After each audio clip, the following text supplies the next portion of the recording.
にちは。知ればもっと旅が楽しくなる交通の世界へようこそ。案内役のいろはです。今日の話題はクラス J です。なぜ JAL はこのほんの少しの贅沢を20年以上も守り続けているのでしょうか。今日は JAL の機内からそのプラス1000円の哲学と JAL と ANA の決定的な戦略の違いについて徹底的に解剖していきたいと思います。それでは出発進行です。広島空港の出発ロビーにやってきました。電光掲示板には東京行きの便がずらりと並んでいます。今回登場するのは12時20分発 JAL256 便東京羽田行きです。空港のカウンター周辺は多くの旅行客やビジネスマンで賑わっています。今回はチェックインカウンターには立ち寄らずタッチ&ゴーでそのまま保安検査場を通過します。保安検査場を通過しました。ラウンジで一息つくのもいいですが、今日の主役であるクラス J は実はこうした地上の特別扱いはほとんどありません。あくまで機内での勝負、そこが面白いところなんです。搭乗ゲートの前に来ました。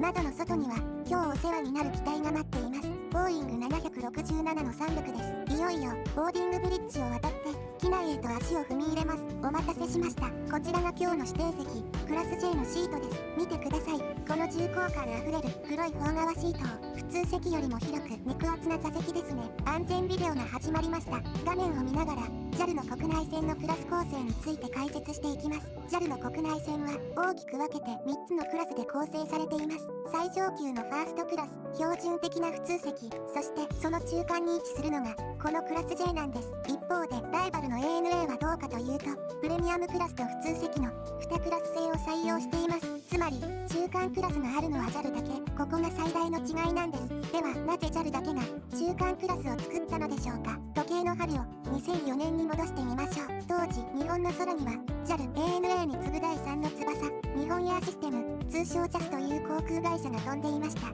実はこの JAS にこそクラス J の本当のルーツがあるんです。 JAS にはレインボーシートという普通席に数千円プラスするだけで乗れる画期的な座席がありました。そして2002年以降の JAL と JAS の経営統合、新生 JAL が誕生した時 JAS が持っていた手軽に快適にという DNA を JAL の新たな武器として採用しました。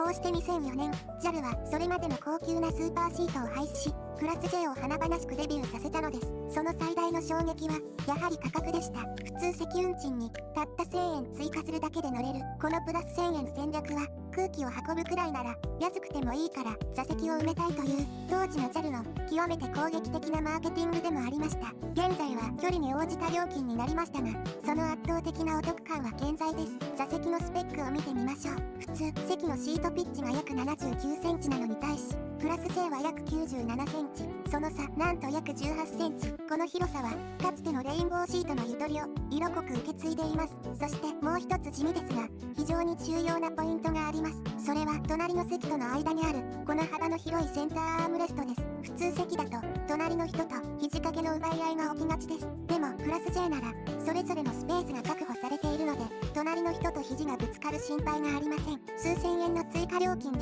これだけの物理的なスペースが買える。これはコストパフォーマンスという観点で見れば最強の投資と言えるのではないでしょうか。機体が滑走路に入りました。エンジン音が轟き背中に心地よい G を感じます。広島から東京への空の旅の始まりです。このシートが生まれた背景にある引き算の美学についてお話ししましょう。スーパーシートからクラス J に変わる際 JAL は何をしたのか。それはサービスの断捨離でした。軽食やラウンジ利用券といったコストのかかる付帯サービスをバッサリとカットしました。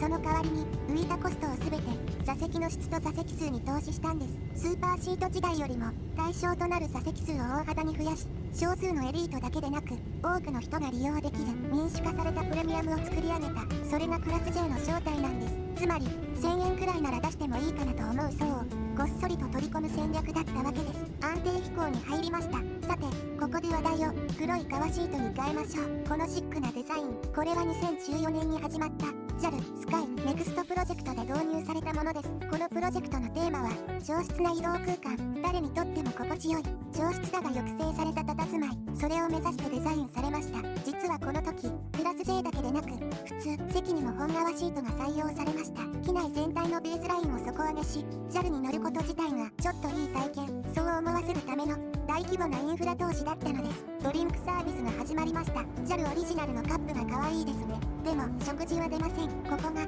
ANA のプレミアムクラスとの決定的な違いです。ANA のプレミアムクラスは専用のチェックインカウンター豪華なラウンジ、そして冬季で提供される温かい食事、これら空港から到着までのトータル体験を全てパッケージにしたいわばフルスペックプレミアムです。その分 ANA のプレミアムクラスのお値段は普通席プラス1万円以上が当たり前。 JAL で言えばファーストクラスに近い価格帯になります。つまり ANA はプレミアムイコール体験全体の質と定義し、 JAL のクラス J はプレミアムイコール座席と移動時間の質と定義した目指している山頂がそもそも違うのです。ドスンという衝撃とともに無事羽田空港に着陸しました。逆噴射の音が響き、機体は減速していきます。ボーディングブリッジを渡り東京の空気を感じます。トータルでの豪華さを求めるなら ANA のプレミアムクラス、手軽に移動の質を上げたいなら JAL のクラス J、 自分の旅のスタイルに合わせて選べることこそが私たち利用者にとっての最大の幸せなのかもしれません。それではまた次の動画でお会いしましょう。ご視聴ありがとうございました。案内役のいろはでした。